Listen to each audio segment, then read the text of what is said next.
About 71% of UE residents aged 18 to 40 refer to social media influencers and bloggers before purchasing products or services in the areas of beauty, fashion and food, according to recent research.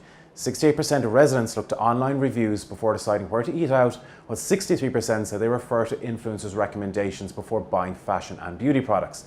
Being an influencer is now an incredibly attractive and lucrative career, with celebrities and influencers able to monetize their influence and accounts through sponsored content, product placement and endorsements.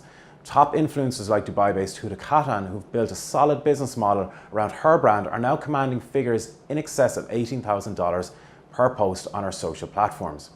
I sat down with Samira Olfat, the Max Factor Middle East brand ambassador, the founder of the Max Factor Academy and social media influencer, to discuss the growth of her business, personal branding and the importance of social media.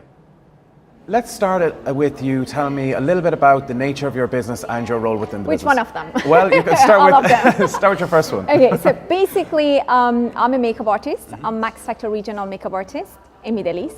And also I'm the CEO of Max Factor Academy and the founder of Max Factor Academy. So basically the nature of my business is makeup and educational. Brilliant. So talk to me a little bit about the Max Factor Academy. This is something you've been working on, a project you've been working on for the last few years. Yes, exactly. So Max Factor Academy was born in 2013. And since then, we've been working women to become a professional makeup artist or helping women that they find out about their own beauty so they can accentuate their own beauty as well. So we have two courses, professional makeup course and then DIY, do-it-yourself makeup course as well. So who would be the ideal target market for that business? Everyone, absolutely everyone. I would say from the age of 17 for teenagers that they want to realize what type of makeup they need to do, because you know there's so much content on social media everywhere. Right. So sometimes they get misguided by the information that is out there. So our target age is from 17, I wouldn't say younger, because I don't want them to wear makeup, from 17 to 60 or 70, you know, in any age there is a possibility to accentuate your own beauty. So what kind of opportunities do you see for that business, let's say within the UAE or even further afield? What are you working on at the moment? Well, basically the beauty industry is just growing tremendously. So the whole traditional idea of women shouldn't wear a lot of makeup and everything is just, we are past that, we are through that. So now everything is about wear makeup but then accentuate your beauty. So don't be someone else, but be a better version of yourself. That's what it is, the industry of the beauty industry as well. And there is a huge potential in the beauty industry. Okay. So from younger people to older people. Looking back over the course of your career and building this business, are there any key decisions or milestones that you can think of that were really crucial in helping you to get to where you are today? Definitely. There are so many decisions. So at the beginning when you start something, there are things that you're learning as well, especially if you don't have any guidelines or templates or someone to follow. So there's so many things that you do. Some of them are amazing and some of them are mistakes. So what you need to do, and what's this is something that is very close to my heart as well. So the minute that you realize that you're doing a mistake, stop and change everything. Just like a computer, that the minute that you see everything goes wrong, you stop, restart, and then you start again. So this is something that helps me a lot, from especially at the beginning, that I didn't know what path I need to go through or what are the process of improvement of the platform that I'm doing. So it was a lot of improvement and then a lot of mistake as well at the same time. So learn from your mistake and build the path for your future. So, and work hard, of course, work hard for it. I want to talk a little bit about social media. Yes. It's helped you build your personal brand, but also the brand for your business. Yes. Let's develop on that. How important has social media been over the last couple of years in helping you build that brand awareness for yourself and both for your business? Well, I wish I could say that social media is not important, but it is one of the most important things in our business. The reason that I say I wish I could say, because there are so many unprofessional people that they are getting a huge publicity over social media, and there are so many professional people that they're getting less publicity on social media. So that's the thing, that social media, it is so important. I personally didn't focus on my social media. I've done a lot of things and then I got the attention on my social media. So as you can see, my social media, I don't have like millions of followers, but the followers that I have, they're legit and they are related to what I do. Yeah. So it is important to have the social media. I personally never worked on growing my social media, which I think is something that I should do. I was just actually going to ask, yeah. is your following, is that something you consciously built knowing that you could leverage your audience to help build your business, or was it something that just naturally happened because of the business that you're in? It's something that is naturally happened. So because I'm always working with celebrities, with brands, so there is always a content. So I have a good content to put out there and to create more followers on my social media. So it was never like I need to do this to increase my social media followers, because I have a day job. I'm not a blogger. I don't consider myself as a blogger. So I have a day job and I do my day job. And then because of that, what I have and the nature of my own business, so that's why I get followers and people are interested as well. And just coming back to your point on some professionals that you know within the industry that have small followings, do not get the exposure that they're looking for, versus some others that are real heavyweights, but the legitimacy is maybe questionable. Is that the case? I mean, let's have that's the case. Yeah, absolutely. That's the case. And this is something that professionals, they always talk about it, that they don't get enough publicity and they're super professionals. They have a history of, for example, beauty or hair, and then there are a few other people that they have no history, but they put like good content out there on social media and they get huge followers, or there are different ways of getting followers as well. Yeah, for sure. So my suggestion to audience is to look at people's and look at the social media accounts wisely, to see you would understand the level of the engagement and who are real, who are professionals, or who are just the walking billboards, Right. And how do you think that's going to play out over the next couple of years then, I suppose, when more transparency comes about with regards to new different softwares and that, being able to kind of identify who's legitimate, who's maybe questionable? Yeah. So I mean, I would say within the next few years, people their eyes will be open more, so they realize who are legit and who are not legit, who are professionals and who are not. Because if you're not professional, I mean, how much content you want to create and what do you have to say? Sure. But if you're the professional, there are plenty of content that you can create even without actually putting an effort to creating the content, because you're professional. So it's your work, it's your life. So I'm sure that's gonna somehow fade out, and people would realize who are legit and who are not legit. And the people who put in the work at the very beginning are the ones who's going to stay the course, really. Of course. Yeah, exactly. Of course. So you've recently partnered with a very exciting company called Blowout and Go. Yay! Yes.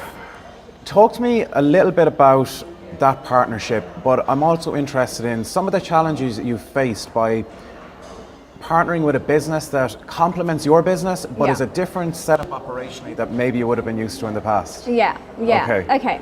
So our collaboration is so beautiful. So basically, Blowout and Go are the home services of giving the hair and makeup services to the clients at the comfort of their own home. My business is makeup and educational of training people who wants to become a makeup artist. So before I have the academy, I was a makeup artist doing makeup for the specific brand Max Factor. So I was creating their looks. I was just working on their brand development.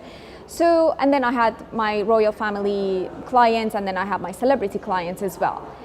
So it was, for me, it was never a home service or just a service that it was open to public, not because I didn't want to, because I didn't have time.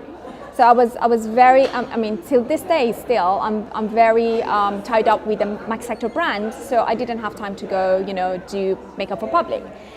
And then since I opened the Max Factor Academy, because I have that promise to my student that after you graduate, you're gonna get jobs. So either through my networks that I had before, so I was working on shoots and commercials, or now that I am collaborating with Blowout and Go, so now they can work in Blowout and Go, because Blowout and Go, they have a huge network of clients and consumers, so they need to send more makeup artists to houses as well. So they have plenty of staff, but when our students are graduating, if they're interested, they will collaborate with Blowout and Go as well. So I would say this business is just complementing each other so much, and the synergy that we have between each other is just so huge, and I'm super happy for this collaboration. So where do you see then, I guess, this is a new partnership, so where do you see the opportunities coming in the future? Do you think it'll be through regional development or adding additional services, or what's your plans to grow this business over the next couple of years? So for these collaborations, definitely will be something that At the moment, it's for UAE, but it will be regional as well for Middle East, because also Blowout and Go, they're expanding throughout Middle East and hopefully soon over the globe as well. And as you know, I told you earlier, I'm going to just say in front of camera, so I'm opening I'll be launching the e-learning platform from Max32 Academy Online. Anyway. Yes, so I'm just answering it. So the Max32 Academy Online, which is going to go live within like a week or 2 weeks maximum, it's going to train makeup artists all over the world. So we are not tied up with UAE anymore. So imagine that we have our platform creating makeup artists for everyone and all over the world, and Blowout and Go having their home services through their app all over the world. Right. So we have any makeup artist, any part of the world, they can be a makeup artist, they get trained and they get certified as a makeup artist and directly goes to Blowout and Go, work with Blowout and Go. How amazing is that? It's exciting. It's perfect. Really exciting. I know. I talk about it and my heart goes like boom, boom, boom. No, that's fantastic. I suppose it's been a real challenge for you then, I suppose, operating a traditional business model in a more kind of traditional setting and then moving your business online. Yes. What have the challenges been? I know it's difficult for a lot of companies we speak with here. Yes, You know. basically I consider myself as a creative person, but I don't understand anything about technology and tech and computer, and like I see things and I see numbers. I'm like, wow, so many numbers and so many icons, but I don't understand anything. So the most challenging things for me was to understand what's happening, and I have a very good team as well behind me that they're working on the website development, also BNG Tech as well. BNG has a department as in BNG Tech, which they're going to help me in the future as well. So I would say that with a good team, you're safe. Okay, excellent. I've one final question for you. It relates a little bit again to your social and the discussion we had in influencer marketing.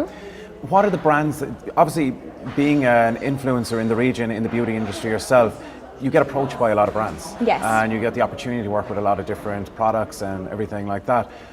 When you choose to work with a brand, what is it that incentivizes you or helps you make that decision that I want to work with that brand? Yeah. Okay, I understand your question. Yeah. So basically, as you said, there are so many brands that are approaching influencers. And one thing that is really, really important for me, because people count on my words. So if I talk about something, I want that thing to be real. If it's a good product, when I want to talk about the product, I want to make sure that the product is real, is really good. I'm not going to just say it because of the sake of the advertisement or first I want to try the product. When I try the product, I see the results, then that's the time I would accept or reject. I had products that I didn't like and I didn't want to talk about it because I have to be honest to people. Sure. And I want people, when I say this product is amazing, this product must be amazing. It's not like, I'm just going to say for the sake of saying it. No. So I try the product. If I like it, I talk about it. If not, sorry. And that's the authenticity that just lends to your building your brand, your personal brand. Exactly. Right? Excellent. Exactly. Samira, it's been such a pleasure having you here today. I really appreciate it. Thank you so much. Thank you. Wish you the best for the rest of the show. Thank you.